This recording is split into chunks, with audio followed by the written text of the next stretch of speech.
Hello, everybody. Hello, everyone. Welcome. Good afternoon, good morning, good evening, wherever you're watching from. Thank you for joining us Welcome again again to today. the Joseph podcast. Yeah. I'm excited you came. So, today we will not be taking so long. We actually have a topic that we feel has been many times not seen or not paid attention to. A lot of people focus on the opposite side of it. Yes. People focus more on dealing with the negative part without focusing on the positive part. And what's this topic? It's called green flags. Yeah. Green flags. Green flags. So many persons going to or approach relationship with the fact of, okay, let me pay attention to these things. So the things that will not sit well with me, the things that will not be able to take. But when you approach relationship like that, you begin to see those things actually. Yeah. It is those things that you desire to see, you see. So why not you just see it from the positive part? So that's where we're coming from, the green flags. It means, okay, as a lady, you've been praying to go into a relationship and you've been telling God the kind of man you want. So yes, why don't you go into the relationship and see those things you prayed for? But if your mind is that, okay, I want to go into this relationship and fish out the things that I will not be able to take, believe me, that is the things you'll be seeing. In the last podcast, my husband said something concerning if the light in you be darkness. When you are seeing something from a dark point, you will just be seeing the negative things consistently. So you can go into a relationship and, okay, this is the kind of person I want. And believe me, you might see the good things in that person because there are a whole lot of things that are embodied into a man. No man is without fault, yes, but there are good things you can see in that person that can make the relationship work. So many good things. You know, I know it's a principle, it's a philosophy many of us have heard over time, and we're going to be delving into it very quickly. You know, somebody once placed half of a cup of water and then asked different people what they see. And somebody said, I'm seeing a cup that is half full. Another person said, I'm seeing a cup that is half empty. So we just want to follow a perspective that is actually blissful and that makes sense, which is the green flags. Alright, delving into the topic, let's start with one of the green flags that many times many people don't talk about, and it talks about safety in conversations. Safety in conversations. I'll be very, very direct. You know, how safe is it? You know, when you want to experience or see how good somebody is for you in a relationship, start by engaging how safe you are in a conversation with them. Do you feel small when you talk to them, or do you feel excited? Do you feel strengthened? Do you feel, you know, Bible says something. Bible said iron sharpeneth iron. Now the complete verse said, so does the countenance of a man sharpen that of his brother. So do you feel comfortable? Do you feel sharpened? Do you feel equipped when you have a conversation with somebody? If you do, that is a green flag to pay attention to.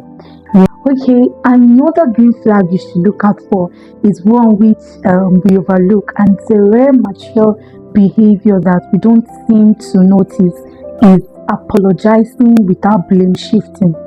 That is another green flag to look out for. Okay, we had an issue and he or she is apologizing. Is he or she able to do that without, okay, making you feel like you are still the reason why this thing happened, or it's all your fault? No, a real mature behavior that he or she is able to apologize and still doesn't shift the blame.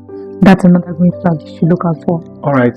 Another green flag to pay attention to, I feel many times people don't like talking about, is organization of a person. How organized is this person away from you? How organized can they be? Because I tell you the truth, organization actually makes you see if they're able to keep to some certain things, little things, little promises, little details, if they're able to follow it up through. So in the attribute of being organized, like I said, it's important that we understand how they properly prioritize their timing so that they can even help you prioritize yours. Because if a person is not organized, it's just a matter of time. They will become a burden to you if you ever come into a relationship. And then this might not be something that a lot of people say, but again, If you see someone that helps you manage their time so that you can also manage your time properly, then people like that, signs like that are green flags for you to pay attention to when you come into a relationship. Yeah. Another green flag you should look out for is during conflict. Okay, you guys have a misunderstanding, you guys have a fallout on a particular topic or something like that. Does the person choose to repair or to retreat? Because in marriage, you have to choose consciously to repair. You guys will not always be on the same boat, agree Yes. on the same thing every day. No, you guys will not always. So when there's a conflict, look out for the green flag. When there's a conflict, how he or she manages it. Does he choose to repair, or I know that, okay, even though I'm hurt, even though we don't accept the same thing, even though we are not on the same page, even when I'm hurting, he's still my person, and I cannot retreat and say, okay, I'm not talking to this person, or I won't flow anymore with this person. Because in marriage, you guys will be hurt, you'll be hurt or offended at him. You still have to cook, you will still have to provide. So look out for the green flag when how he or she manages conflicts. Yes, that's another good tradition. You know, Bible said that don't let your anger or your wrath stay all through the night. Don't let it go overnight. So another green flag to pay attention to. Before I mention it, you know, many people come from this perspective. I've heard a lot of people that made this mistake. Yes, it's a mistake. Of saying things like, no, just find a God-fearing man. You literally hear it in almost every girl's dream. What kind of man do you want? I want a God-fearing man, a tall, dark, and handsome. You know, it's one thing, but then when you talk about God-fearing man, what do you actually mean? Because pay attention to the fact that in the Bible mentions or highlights the fact that Israel were actually God's children. Irrespective of the fact that they were God's children, God himself at some point called them stiff-necked. Somebody can be God-fearing and yet stubborn because their nature has not fully conformed to that of God to become gentle. So sometimes you can see that they will just stay and they will become very, very stubborn. And it is an important thing to pay attention to. Accountability is one thing that you should actually look out for. That is a green flag. Somebody can fear God, yes, but how accountable is their life? Because the accountability actually shows that they are meek enough to listen to instructions and they can be spoken to. You know, when somebody looks at life from the perspective of, hey, nobody can talk to me, even Jesus, if Jesus comes down from heaven, not talk to me, my dead mother, my dead father, nobody can affect my decision.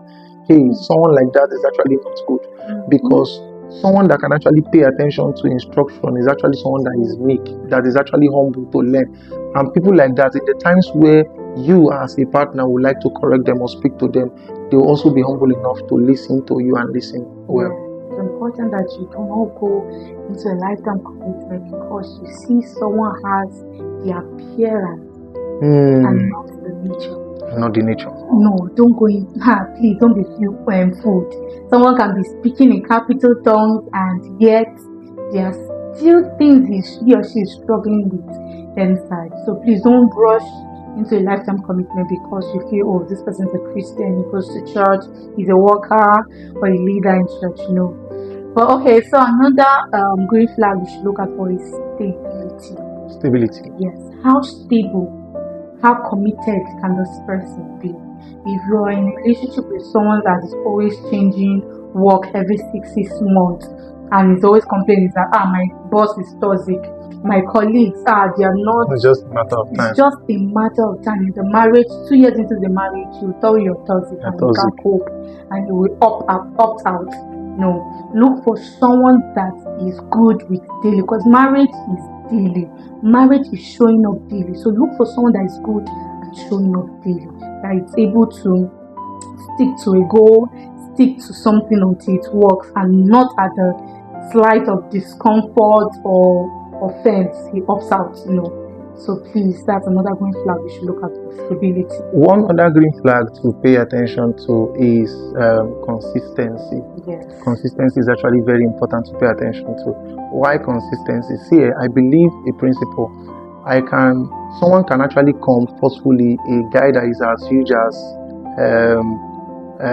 probably Hulk Hogan, or the Hulk himself, literally, and comes and then you hit a wall and you hit it very, very hard for it to break. But that same wall, put it on a river area, somewhere that has flowing water, let it stay there for quite a number of years. It's just a matter of time. It will crumble and crumble very fast, very, very fast. Why am I using this instance is that consistency is actually a nature that does so much more than even not regular hard work. True. You know, a lot of people assume that when you see a man that works hard, that is all you need. Let me tell you the reality. There are men. Have you seen all those men that dig well? Those are hard workers. But then, I don't think that's the kind of hard worker you have in your mind. What it shows is that somebody can be hardworking, but then because they can never be consistent in probably things that they do, they will never get certain results. They cannot pick up a project and follow it up to the end. They cannot stay. So, and people like that, when they come into things like even marital grounds or relationship, like she said in the previous point she gave, at any slight chance of discomfort, they break off.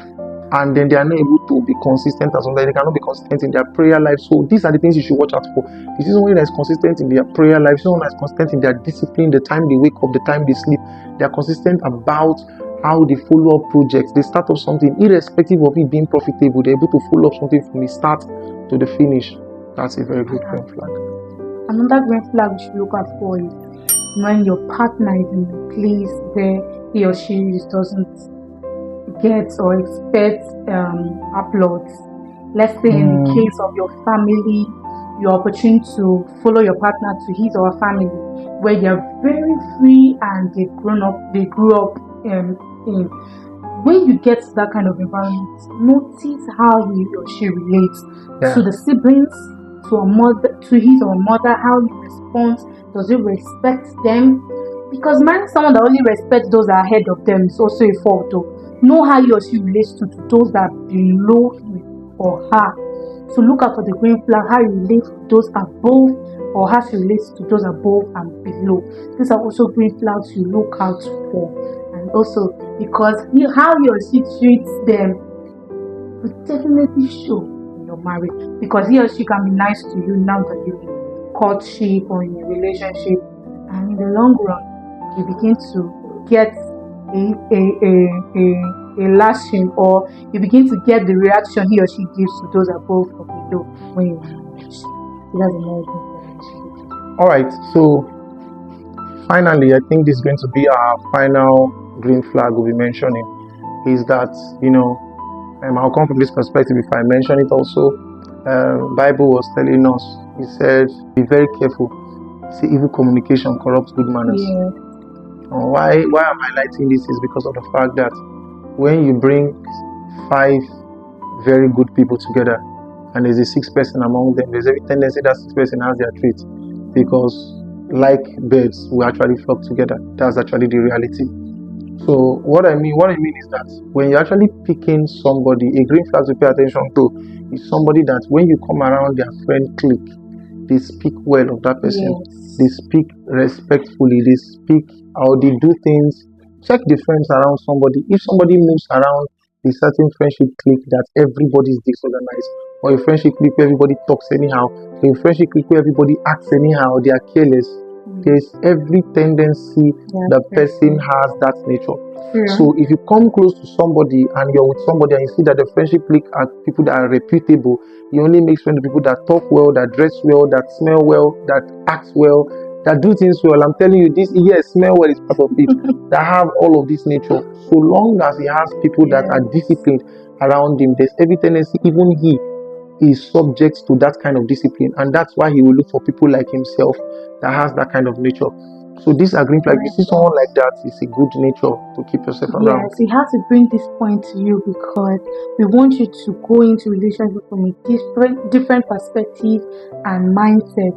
You will see in different marriage therapy section or marriage event, and they are asking the partner to write good things, bad things about the partner. You see them, they're jotting down and they're writing so many bad things or what they don't like about the partner. And when they go, okay, write down the things you like about your partner, they start thinking, and it's not good. It's not a good one. So we want you to go into your aspect when they ask you, okay, what are the good things you like about your partner? you start jotting down. In fact, mentioning this, you know what's going to happen? Yeah. We're going to take a challenge and send out a challenge to everybody out there. Yeah. So here's what we want you to do. We are closing the podcast right now.